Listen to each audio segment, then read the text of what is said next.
श्री कृष्ण गोविंद हरे मुरारी, हे नाथ नारायण वासुदेव, हे नाथ नारायण वासुदेव, हे नाथ नारायण वासुदेव। हरे कृष्णा। आज मैं आप लोगों को बोलूँगी श्रीमद् भगवद गीता के 9th चैप्टर का 26 नंबर जो श्लोक होते हैं उनका मैं व्याख्या करूँगी। श्रीमद् भगवद गीता में जो जितने सारे हमारा श्लोक होते हैं, टोटल 700 श्लोक होते हैं। स्वयं भगवान श्री कृष्ण जी के मुख निसृत वाणी ये होते हैं और अर्जुन जी को वो बता रहे हैं कि कलयुग के मनुष्य के लिए हमें ये श्लोकों के माध्यम से बताते हैं कि हमें कैसे कलयुग में रहना चाहिए। अपना कर्म धर्म जो टोटल हमारा 18 अध्याय होते हैं, 18 अध्याय जो होते हैं वो 18 योग होते हैं, हमें अपना जीवन में उनको लाना चाहिए ताकि एक सुख जीवन बिताने के लिए और धर्म के मार्ग में चलने के लिए। तो जो मंत्र होते हैं, जो श्लोक होते हैं, हर एक श्लोक का जो व्याख्या होते हैं, श्लोक समान रहते हैं और व्याख्या जो होते हैं, जो साधु संत हमारे होते हैं, मुनि ऋषियाँ होते हैं और जो भक्त होते हैं वो अपने अपने अर्थों में समझते हैं। वो अपना एक व्यक्तित्व होते हैं, जैसे कि पर्सनल व्यक्तित्व भी वो आप ले सकते हैं। जैसे कि हम जो संतों से ये सुने हैं और भगवद गीता में हम ये पाठ किए हैं, मैं आप लोगों को उसको अच्छी तरीके से समझाऊंगी ताकि आप जैसे उसको समझ सकते हैं। पत्रं पुष्पं फलं तोयं यो मे भक्तिया प्रयच्छति तदहं भक्ति सामर्थ्य पहुतमस्नामि प्रयतात्मनः। इसका मतलब होते हैं कि पत्रं पुष्पं फलं तोयं यो में भक्तिया प्रयच्छति। पत्र क्या होती है? पत्रं पुष्पं, पत्र मीन्स पत्ता होते हैं और पुष्प मतलब फूल होते हैं और पत्रं पुष्पं फलं तोयं, फल मतलब फल होते हैं, जो फ्रूट्स होते हैं और तोयं मतलब जल होते हैं। यो में भक्तिया प्रयच्छति, जो भक्त मुझे, जो भी मुझे समर्पण करता है, तदहं भक्ति सामर्थ्य पहुतमस्नामि प्रयतात्मनः, जो भी इसको भक्ति के सहकार मुझे देता है मैं उसको ग्रहण करता हूँ। लेकिन जो साधारण अर्थ में हम इसको समझते हैं, हम मंदिर जाते हैं, घर में पूजा करते हैं तो एक फल लेते हैं, फ्रूट्स भगवान को देते हैं कि आप इसको खा लीजिए, जल देते हैं, तुलसी का जल देते हैं, आप उसको पी लीजिए। और जैसे कि पत्ता होती है, तुलसी का पत्ता हम देते हैं और फल होता है, ये सारे चीज़ें, ये 4 चीज़ें हमें अर्पण करते हैं। लेकिन ऐसा नहीं होता है। उसका एक्चुअली जो मीनिंग होता है, उसका जो एक्चुअली अर्थ होता है, वो अर्थ क्या होते हैं? संसार में हम जितने सारे पदार्थ, जितने सारे वस्तुएं हम देख रहे हैं वो सारे भगवान का सृष्टि ही है। तो जो उनके सृष्टि में है, हम अगर उनको समर्पण करेंगे तो फिर क्या फ़ायदा होता है? जो हमें अपना जो होते हैं, जो शरीर में हमारा भगवान ने हमें दिए हैं 10 इंद्रियों को मन में हमें कंट्रोल में रख कर भगवान जी को प्राप्ति करने के लिए जो मार्ग दिखाए हैं, अगर वो सच्चा भक्ति हम उनको प्रदान करते हैं, वही हमें उनको देना चाहिए।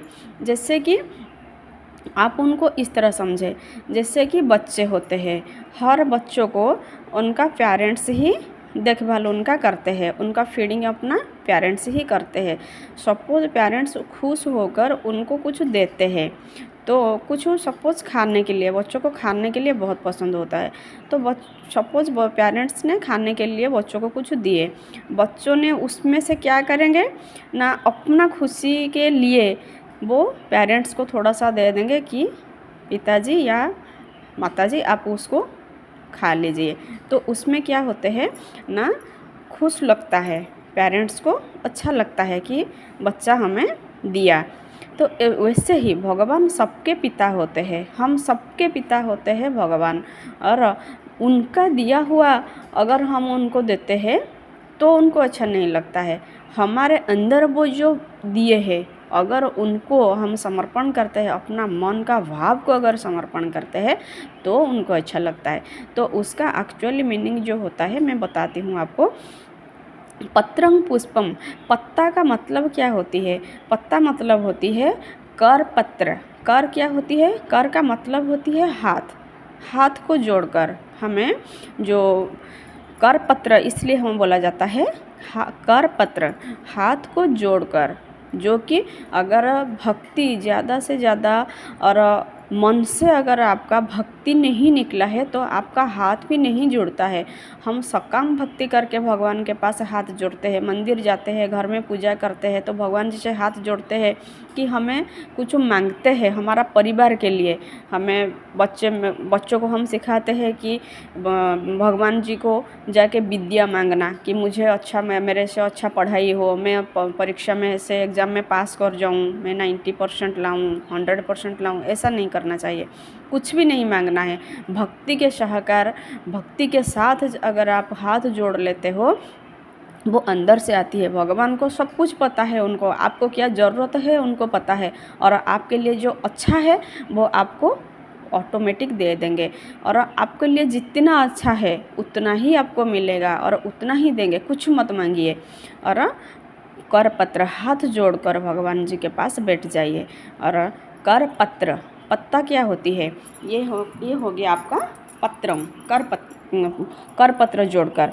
और तोयम पत्रम पुष्पम, उसके बाद आया आपका पुष्प। पुष्प क्या होती है? पुष्प मतलब फूल। हम वैसे समझते हैं कि पुष्प का मतलब होती है फूल होती है।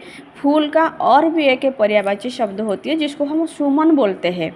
पर्यायवाची बच्चों को हम सिखाते हैं स्कूल में कि पर्यायवाची शब्द, तो पुष्प का पर्यायवाची फूल होती है, सुमन होती है।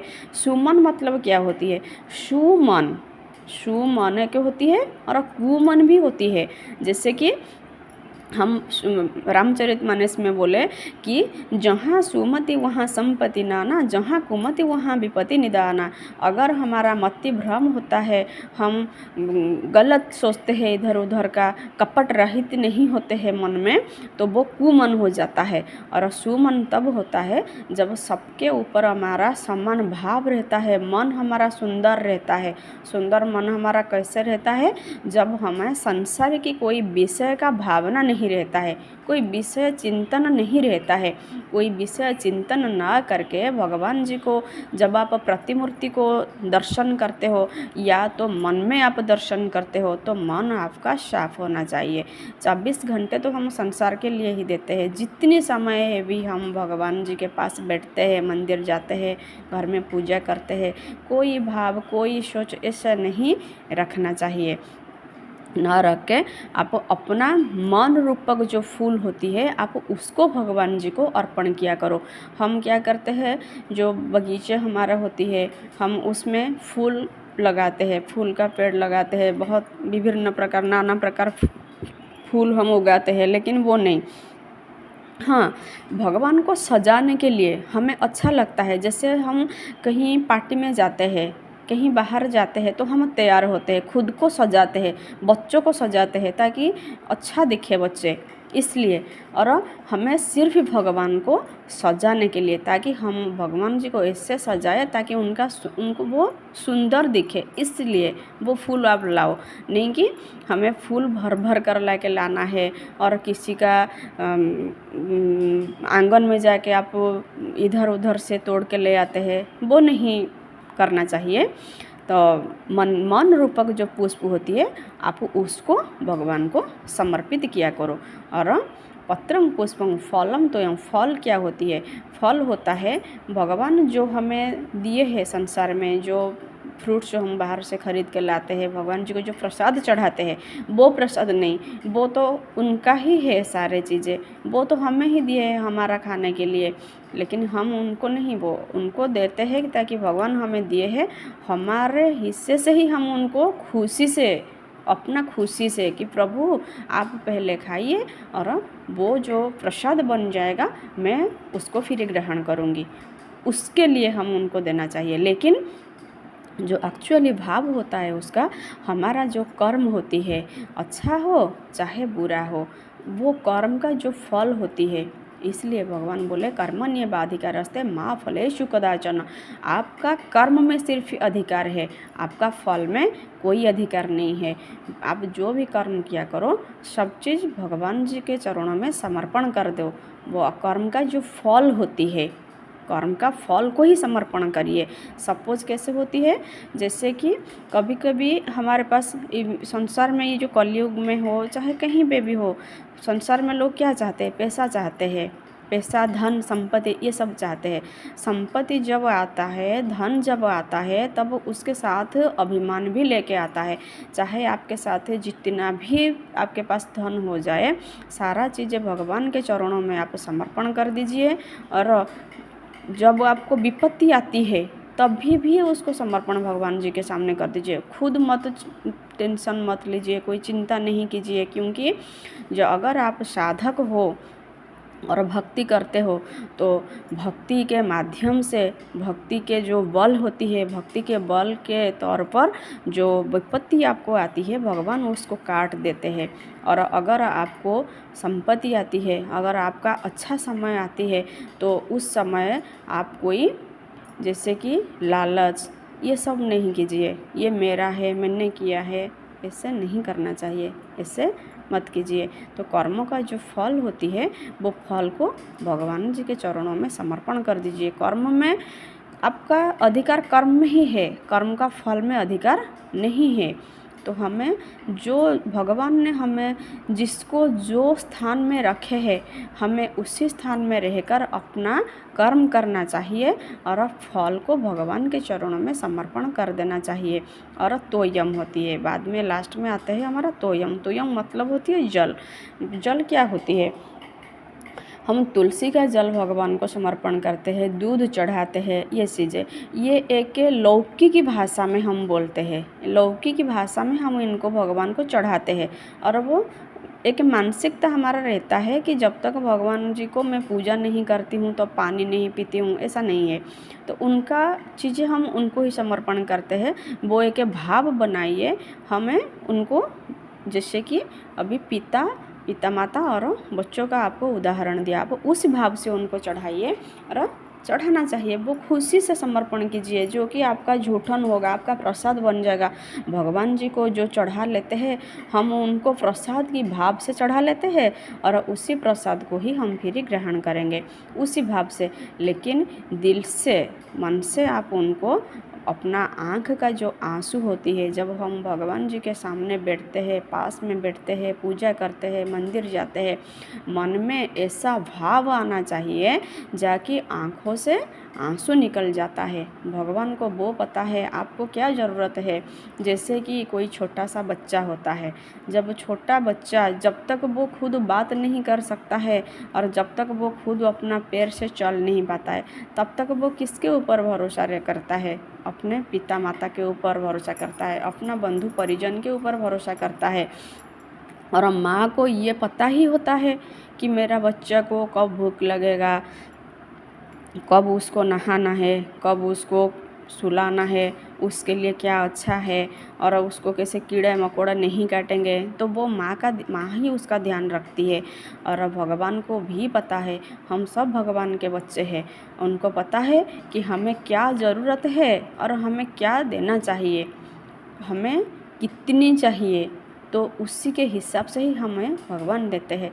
और हमारा जितना किस्मत में होते हैं, ऐसे ही इससे पहले मैं एक वीडियो बनाई थी कि किस्मत से ज़्यादा और समय से पहले कभी किसी को कुछ मिला ही नहीं है।